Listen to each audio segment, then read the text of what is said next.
Hey guys, GhazzyTV here with another Path of Exile build guide video. In this one, we're going to be talking about Dominating Blow. Dominating Blow has always been one of the most solid league starter friendly minion builds in the game for the longest of times, as it doesn't require pretty much anything to get going. I did manage to turn a meme build into an actual functional version, which I'll be presenting in the build guide as a higher budget version of this build, but the guide will be focused as per usual on the low budget end. This will be in a written format, linked in the descriptions below, so do be sure to check that out in case you're watching this video long after it's been posted, because any changes to the guide will be reflected in the written version and the video will serve more as a gameplay footage. But right now, this one is up to date.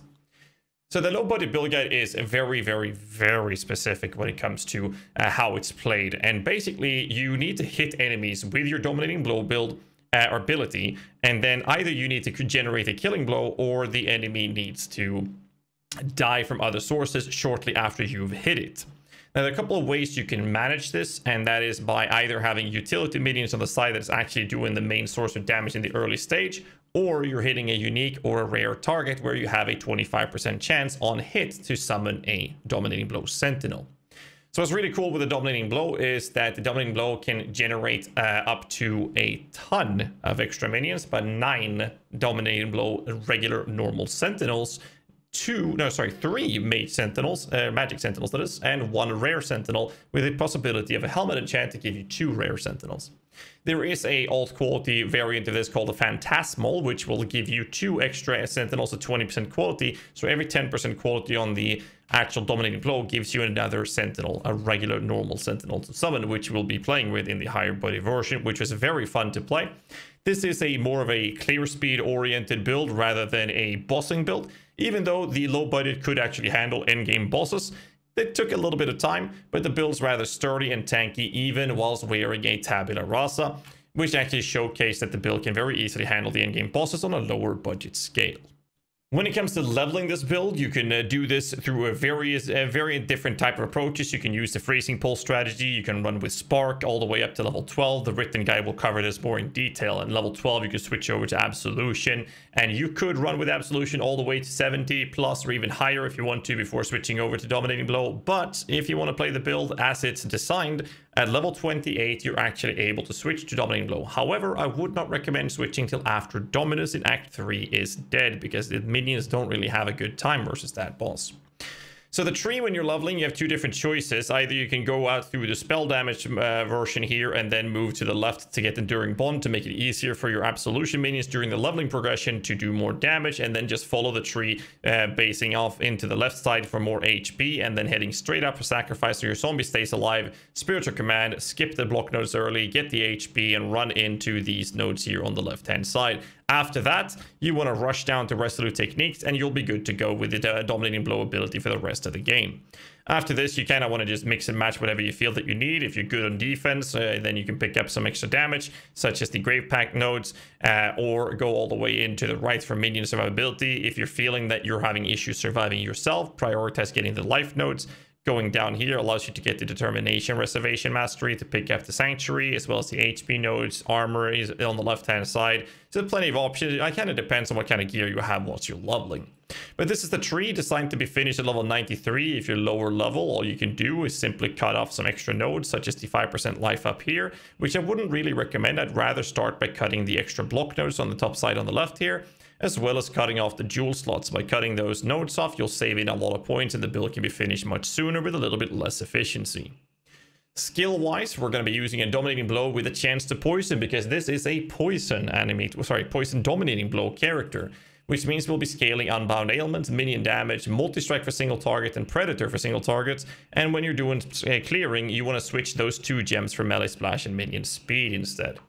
We're also going to be using a trigger weapon for Desecrate, Bone Offering, and our Curse with Despair. This all allows us to automate these approaches, and we don't need to think about them other than just going up to the enemy's faces and hit them. For bosses, we do want to cast out a Spell Totem with Wither. Do keep in mind that you cannot link your Convocation with Spell Totem, otherwise Convocation will turn into a totem as well, and you don't want that. So with this combination, make sure the Spell Totem is only linked to Wither as an active skill. Aura setup for this build is running Vitality, Defiance Banner, Determination, and a Tempest Shield for that extra layers of defense. The utility minion is an animate guardian, which in the low budget build is actually not included in the configuration because I don't think that most people playing on a low budget would actually use him, but this is how the composition with the skills would look like. Raise Zombie, Minion Life, and Flame Dash, and then we're going to run a Shield Charge Fast Attacks together with a Stone Golem for Feeding Frenzy to generate the extra damage for our minions, and that's basically the skill setup. Gear-wise in this POB, which packs about 4 million Shaper DPS with as close to the block chance as we can get with capped spell block at this level, about 5.5k life running in a simple tabula rasa. You can very easily purchase a corrupted 6-link, make sure you get the correct colors to get much better defense or even offense out of your build by doing this. However, my POB and low budget will always be using a tabula rasa if possible.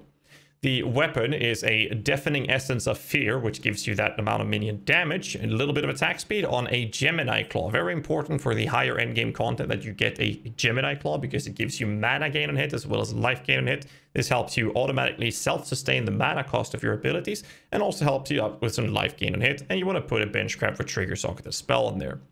The shield, you want to get a Shaper Shield, preferably with armor, to get recovery life on block for the low budget approach. A shield like Surrender can work very, very well as well. However, they do tend to be pretty expensive. Do keep that in mind. This is a better choice, but again, the cost can be a bit more, which is why I'm showcasing a Shaper or Crusader Shield with a recovery life on block. The helmet, you want to try to get yourself a level +1 level of minion skills, and in the late game on the low budget, you want to buy a +2. Don't try to craft this, it's way too expensive. Try to purchase something with a little bit of life on. If you can get it on a bone helmet, that is preferable, but not a must. Gloves, just generic life and armor, and boots, life armor, and movement speed. Make sure that you have resistances and attributes covered, which I never include in my POBs. I actually add a custom modifier for this to showcase EHP modifiers or numbers, so make sure that you get yourself your resistances and attributes as you need them. The amulet, we're going to run with as much stats that we need and resistance if possible with extra life. We also have the oil of corruption in here. The reason for this is because it increases the efficiency of our withered, since we'll be doing poison damage as our main source of damage. This also means that since we are doing so much poison damage focus on this build, that you could use something like 4 white socket triad grips. However, that's pretty expensive and would essentially only upgrade and increase your single target damage output. You can if you want to, but it will cost you more currency and will not be in the low budget version. The rings, you want to try to get some rings, preferably bone rings, to help your minions cap their elemental resistances. Make sure they have some HP. If you can get some minion damage, that would be really nice. Minions resistance as a suffix modifier on the rings is not something that you actually need. You can skip that entirely because having 2 bone rings will actually cover their resistances entirely. However, the increased attack and cast speed is very good on these rings for both your minions and yourself, and bench crafting reduced cost of non-channeling skills helps us build a lot as well. The reason the attack speed is so good is because of Spiritual Command. It makes increases and reductions to minion attack speed affect us as well, and since our attack speed is very crucial to summon minions versus single targets, make sure you get rings with that modifier. Darkness of Throne is to go to a kind of item for most minion builds for the belt, which we put in some proper juicy gems. Make sure that these gems or jewels that you have in the Darkness of Throne has chance to poison on hit. The reason for this is because the chance to poison only gives you 40%. In the early stage of the game, in the early white maps, that's fine, but you want to bring this up to 100%. In the Darkness and Throne, the jewels are scaled by 75%. That means if they have 15% in a belt, a jewel, that means it's scaled 1.75. The decimals are always rounded down, so make sure that if you have 2 jewels, don't calculate them together, calculate them separately. In this POB, we have 2 15% jewels, which means that would be 26 times 2 plus the 40% from the actual skill gem, which means we have 92% chance to poison thanks to these 2 jewels in the Darkness and Throne, which means I'm going to need 1 more in the rest of my tree. Now, in this case, I only have 1 more. And after this, you also want to keep a keen eye on your calculation for Dominating Blow by checking the minion stats and looking at their accuracy. If they don't have 100%, what you want to do is make sure that you add plus accuracy from the minion mastery if you need it, or in worst case scenario, try to make sure you get it on a jewel. This can also get scaled up by putting it inside Darkness and Throne. Flask wise, I usually in the low budget runs a regen flask of whatever modifiers, a seething instant rolled life flask of one of the modifiers that removes bleed. I am running a Rumi's concoction in here because we're overcapped in spell block. You can have the lowest spell block roll and the highest attack block on this to make sure you get the cheapest one. And I run a Quicksilver Flask and a Basalt Flask, which I have to remove immunity to shock. That's not a must, but it is quite good when you don't have the Tempest Shield. Once you have Tempest Shield, this will be perfectly fine to run with whatever other modifiers, such as the Armadillo that I have on my Quicksilver that increases my armor gained. If you want to drop the Eternal Life Flask, which I would actually strongly recommend, you can add another utility flask in here, but do keep in mind that we already have a Granite Flask through the roomies, which means where the blue magic utility flask will be a Basalt in this case. And the other option for the higher end upgrade for this build will be an Mananus Gaze, which increases our damage over time multiplier per GHAZZY jewel up to 30%.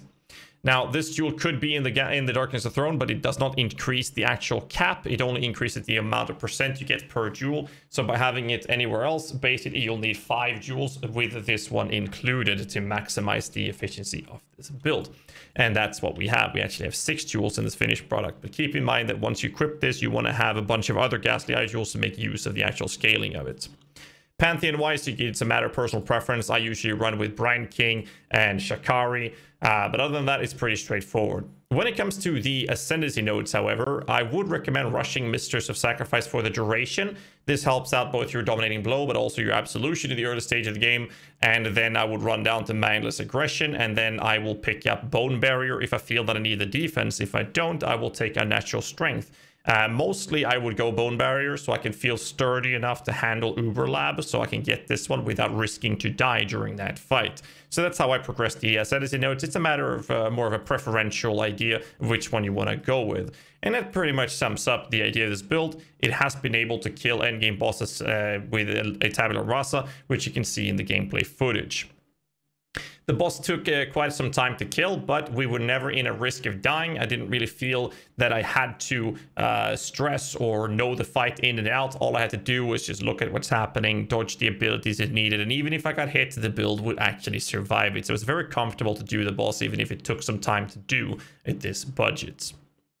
The high budget, I don't want to spend too much time in it, but I will outline it and it will be available in a POB in the build guide. The high budget version is actually using one of the meta clusters. However, since crit doesn't scale our poison damage, we don't actually spec into the Vicious Bite. The reason I have this in is because jewels like this usually exist on the market, so you don't have to craft it yourself. They are somewhat expensive, hence the high budget tag. And we're also running a Fatal Jewel for extra HP. It's very important to get HP from your clusters, or else your HP will be too low. Tree, other than that, looks very similar to the low budget version. The skill is a little bit different. Obviously, we're going to be using Woke Gems in this case, and we're also using an Awakened Enhance. Now, you don't really need to use an Awakened Enhance at this level, because it's all about ramping up the quality of your Dominating Blow, and Enhanced Gems is usually quite chill. The reason we're doing this is because in the high budget, you have to use a Phantasmal version of the Dominating Blow. There's a reason this build is crazy, and that is actually because we have an active minion limit with this build at, if you hover over this, you'll see that we can have 21 normal sentinels. It's a crazy meme build. I tried it out and I had a lot of fun playing this build, but it wasn't able to do uber bosses, but it was still able to do the same thing the low budget build did, just a little bit more effectively, and it was very fun to play this. It is using an Ashes of the Stars with 30% quality, Diala's Malefiction, Surrender Shield, Forbidden Jewels for the Profane Bloom Explosion for better clearing, which is why the DPS was lowered. But it was a lot of fun playing this build, so do check it out if you want to make a meme build actual reality.